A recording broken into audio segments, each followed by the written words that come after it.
The left side, laterally bend first. Then you rotate second. Then your chin scrapes across your collarbone, back to flexion. Bring your head back to home base, which is neutral. We're going to go towards the left side. Take your time to flex down. Bring your chin down towards your chest. Rotate towards the left. Laterally bend towards the left. Extend, expand the circle behind you. Consciously block any other body part moving. Make your way to the right. Laterally bend first. Rotate second. Chin scrapes across the collarbone. Back to flexion. Bring your head back to home base in neutral. Awesome. Give yourself a hug. Chin stays glued towards your level. Consciously walk the hips moving, so that everything below your hips is ossified in cement and it's not allowed to shift forward, back, or side to side. Segmentally flex down as you bring your shoulders, try to keep your shoulders behind your hips. Come down to flexion, try to poke each individual vertebrae out of the back of your shirt to your lower lumbar. From here, hold this position. You're going to rotate towards the right side. Do not let the left ASI joint fall. Rotation. From your rotation, you laterally bend on the right side. From the right side, you extend and elongate through each individual vertebrae so you can bring back. Patiently make your way over towards the left side, so you laterally bend first. Your lateral flexion, you rotate and twist. From your rotation, you flex back to center. And then you reset back to home base or neutral. Go towards the opposite way, so flex down slowly. So it's like a domino effect, starting from the top vertebrae, working your way down towards the lower lumbar. Twist towards the left side. Right hip does not follow. Bend towards the left side. Extend and elongate through each individual vertebrae, create space. Make your way over towards the right direction. Don't cheat with the cervical spine. Keep the chin glued towards the shoulder or clavicle.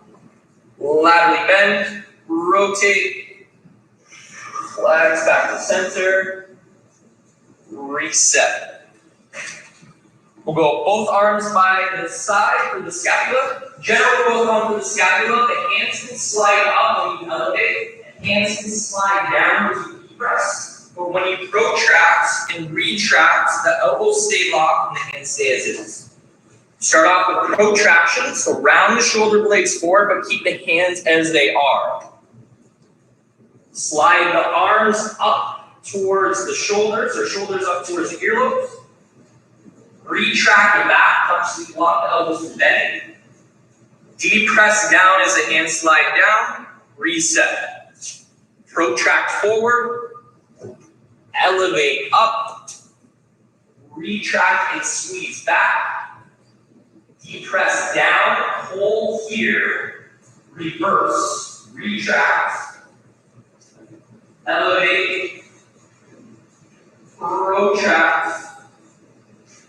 Reset, depress, retract, elevate, protract, reset. Create a fist through your right arm, amplify contraction through the right arm. We're going to move through the left shoulder, home base position. Left arm comes up into your overhead flexion, position 1, transition. Freeze here for the checkpoint. Notice where your sternum is. Notice where your lower back is. Think about an X on your elbow eye. The X is facing your head. From here, you're going to axial rotate so the X does not face your head anymore. As you axially rinse, you're trying to rinse as much as you can, so you're twisting. As you twist, try to cut the angle as much as you can to overemphasize the largest diameter of circle you can draw. Keep trying to cut the angle and keep trying to rinse water out of the towel. Rinse so much that you max out your full internal rotation So your thumb faces back, your pinky faces forward. Now we rewind and come back into your shoulder extension. This would be position 2. You unwrap so the elbow eye comes away from the body. Try to cut the angle as much as possible as you unwrap. And then bring your hand all the way up. And then reset, one more repetition each way. So bring your hands down towards the side, palms touching the side body. Arm reaches up. Self-induced tension, just enough for your leg into the tissue, but not too intense. Axial rinse, so try to rinse water out of the towel so the eye faces away from you. Try to consciously block the sternum from moving, the head from protruding forward. Keep wrapping and rinsing as much as you possibly can. Then you rewind the other way, back, unwrap the shoulder.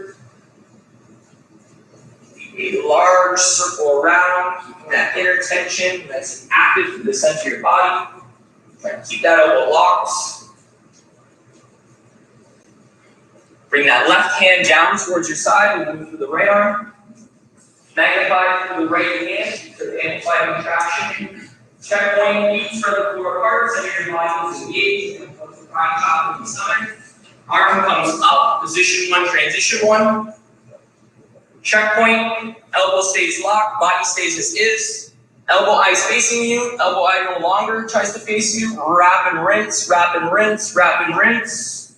Keep rinsing, keep wrapping. Try to cut the angle, max out full internal rotation, and then rewind the other way. So you come back into shoulder extension. Unwrap the shoulder. Keep the body tall. Keep your full repetition around. Reset, bring that hand back. One more repetition each way. Arm reaches up. Freeze here. First roadblock. With your first roadblock, rinse and wrap. So twist your shoulder and try to keep a full rotation and cut the angle as much as you possibly can. Once you max out full internal rotation, you just rewind and reverse the other way.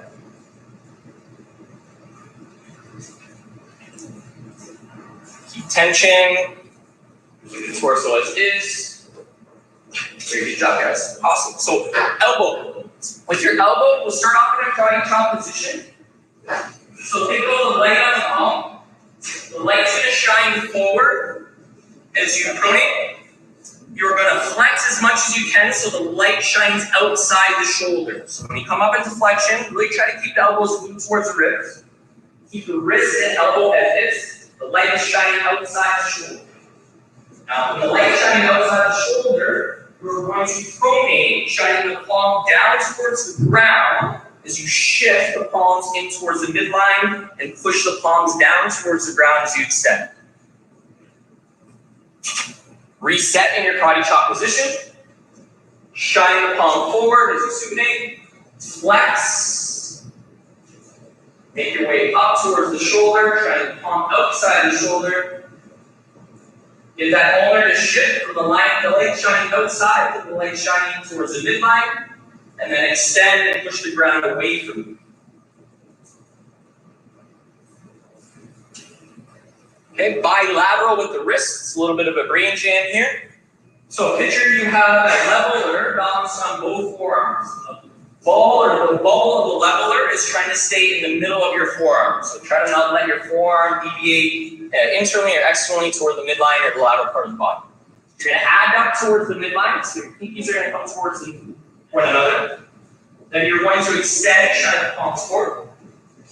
Then you're going to 80 duck, notice the minimal range there, notice the coupling pattern of the forearm wanting to join along. And then you're going to flex up towards your body.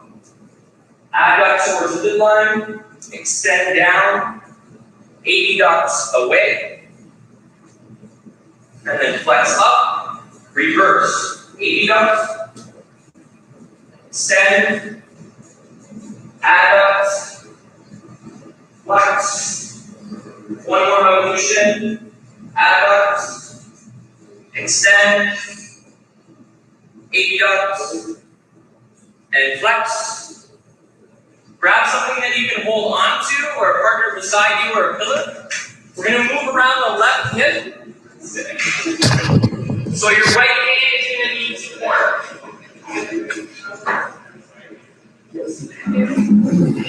So right hand supports. Left hip is going to be the moving part. So left hip car standing. Lift your left leg off the ground just so it hovers. So that's your home base position. You're going to flex the hip up towards the chest, position 1, transition 1. You're going to abduct the hip away from the body, noticing the opposite hip does not want to follow. From here, you internally rotate, so you bring the knee down as you bring the heel up. Hold here. This is position 3. From position 3, you're going to extend and wrap the circle around to position 4, keeping the knee bent the whole time. We rewind. So you extend, you externally rotate, you bring the knee up towards the shoulder as you bring the heel forward, and then you bring the knee towards the chest. One more revolution around. Knee comes up, hip flexion, abduct the hip away. This is where it gets sticky. Knee comes down as the heel comes up. Try to keep your shin parallel if you can. And then extend and wrap the hip around. Rewind, so you extend. Abduct the hip like you're peeing on a fire hydrant. Then externally rotate, straight the heel forward as the knee comes up. And then bring the knee towards the chest. Fantastic. Switch sides. Left hand forward, right hip forward. Right leg is hovers off the ground. Knee comes up or hip comes up in a flexion. Hip opens, notice the opposite color. Knee comes down as your heel comes up. Notice the lateral shift. It's not just be blocked, this is just level 1. Be aware. Then wrap and push. So push the knee and heel back at the same time to try to almost draw half arc or half circle behind you. Extend. Abduct. So you're peeing on a fire hydrant. Then externally rotate. So straight the heel forward as you bring the knee up. And then bring the knee towards the chest. We have one more repetition. Knee comes up. Flex. Hip opens. Internally rotate, so the knee comes down as the heel comes up. Try to bring the shin parallel. Then push the knee and heel back at the same time to extend and wrap. Extend back first. Abduct second. Externally rotate third. Bring the knee towards your chest. Very good. Back to that left hip. We can do the solo standing. So you're going to lock the knee and just kind of send that hips back a little bit. Make sure that your left quadricep is relaxed and make sure that your left knee is locked. With this position, we're just going to look at a standard clock. So you have your 12 and 6, which is up and down, and then you have your 3 and 9. Okay, from there, just kind of explore pockets and angles to move your patella around in a circular fashion.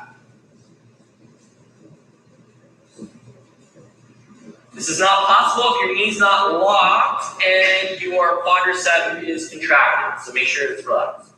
Okay, switch sides. So just shoot the hip back, right knee locks, quadricep relaxes, and then just look at the component parts of the clock. Up, down, side to side, and angles in between.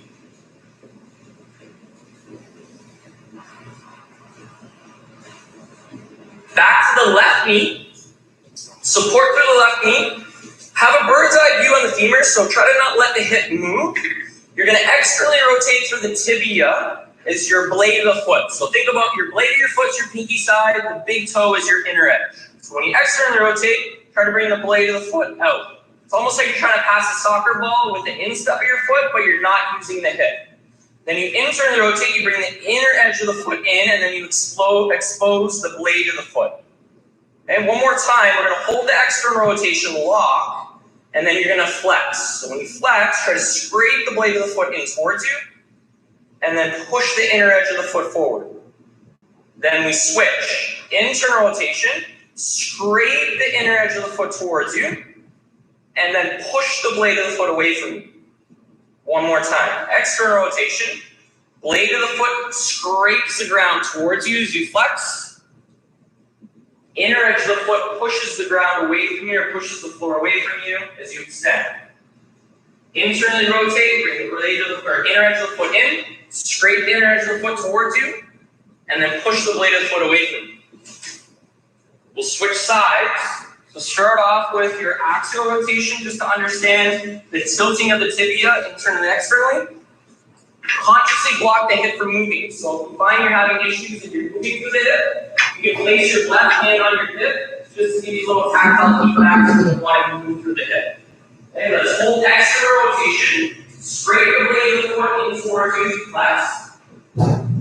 Then extend, pushing the inner edge away. Awesome. Let's switch the alignment. So inner edge, internal. Scrape the ground in towards you as you flex.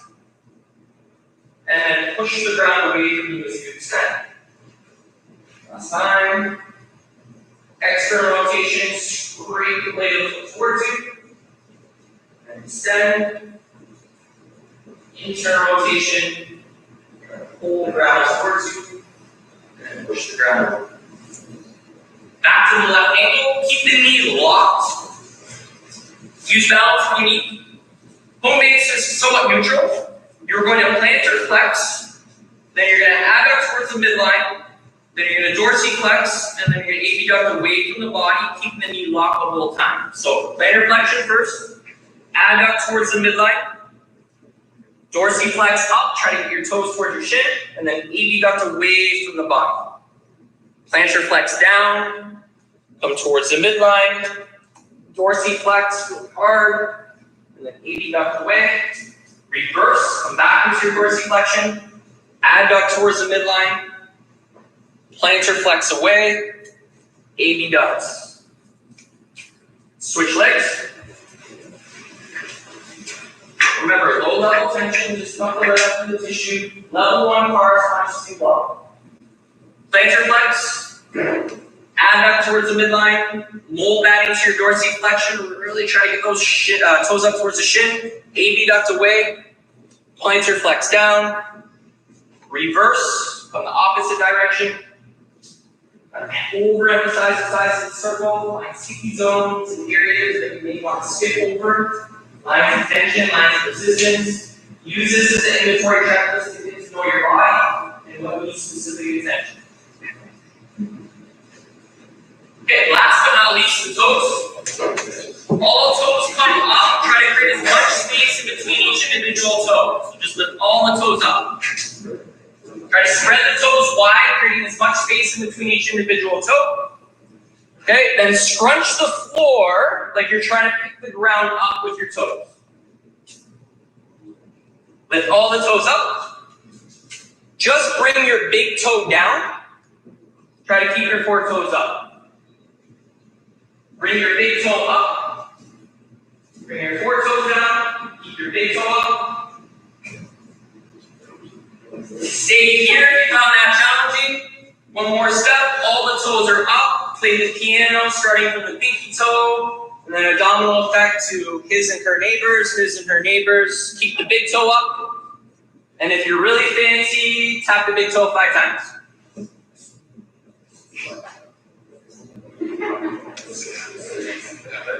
Exactly, guys.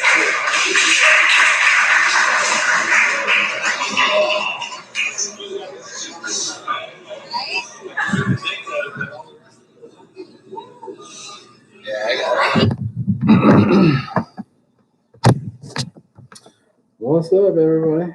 Thoracic curves. I'll show you thoracic curve. So, chin into the clavicle. Don't move your hips. Flex forward. Try to keep your shoulders behind your hips or in front of your hips. So, don't let your shoulders go in front of your hips. Try to keep your shoulders behind your hips as you flex down, rotate, bend, extend, rotate, bend, and flex down. All right, everybody, we'll see you later.